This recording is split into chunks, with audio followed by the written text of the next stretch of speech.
नमो तस् भगवतो अरहतो सम्मा संबुद्दस्स।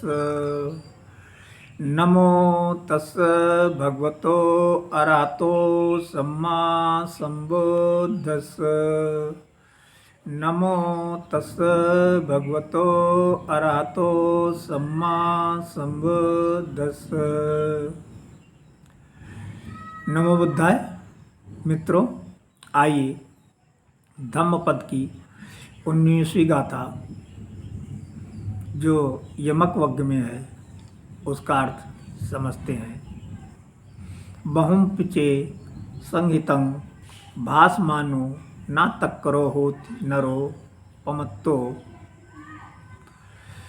गोपो न गावो गयंग परेशंग न भागवा सा मनस होती।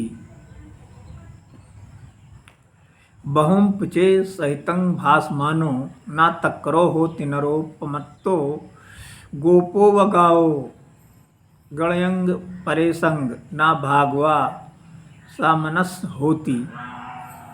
बहुम बहुत, सहितं संहिताम संहिता ग्रंथावली वाणी संग्रह, भासमानो भासमाणा भाषण या पाठ करके, ना नहीं तत्करो तत्करो उसे करता है, होती होता है, नरः व्यक्ति आदमी, ममत्तो प्रमादी,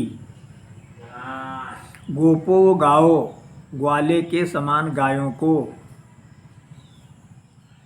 गणयंग गिनता है, परेशंग दूसरे की, भागवा भागी अधिकारी, होता है, सामनस श्रामण्य का संन्यास का। तो बहुम पिचे संहितं भासमानो, कोई बहुत ही संहिताओं पर भाषण करे, ग्रंथों पर कितना ही टीका टिप्पणी करे, पाठ करे, ना तक करो होति नरो पमत्तो, पर प्रमादवश उनके भावों का आचरण ना करे।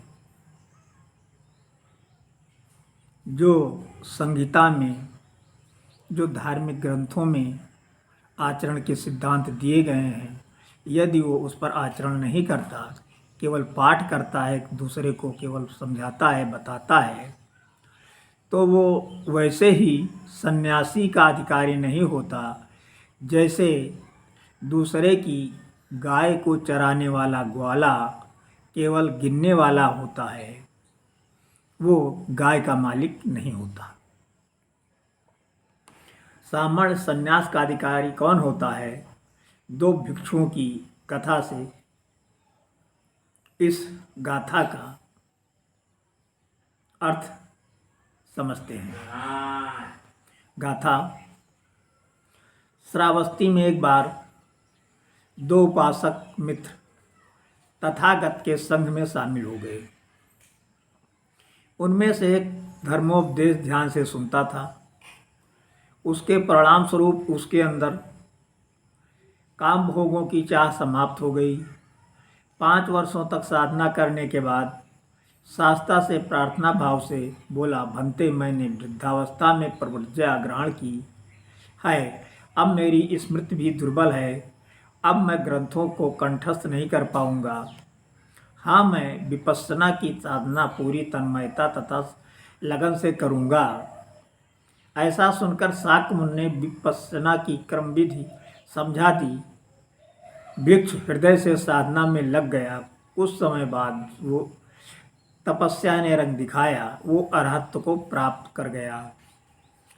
वहीं पर दूसरा भिक्षु ने संकल्प किया, मैं ग्रंथों के माध्यम से अपने कर्तव्यों का पालन करूंगा। ऐसा सोचकर वो बुद्ध वचनों को कंठस्थ करने लगा तथा जहाँ तहाँ उन पर धर्म प्रवचन करने लगा। उसका स्वर सुंदर था, अतः बुद्ध देशना या उपदेश प्रभावशाली होता था। इस प्रकार वो कई महासंघों का आचार्य बन गया। पहला भिक्षु जिसने भावों को आचरण में लाया वो अरहत को प्राप्त हो गया। दूसरा मात्र उपदेशक ही बना रहा। इस गाथा से हमें ये शिक्षा मिलती है कि जो भी हम पढ़ें, दूसरे को सुनाएं, उसको स्वयं अमल में लाएं, स्वयं आचरण में लाएं। नमो बुद्धाय।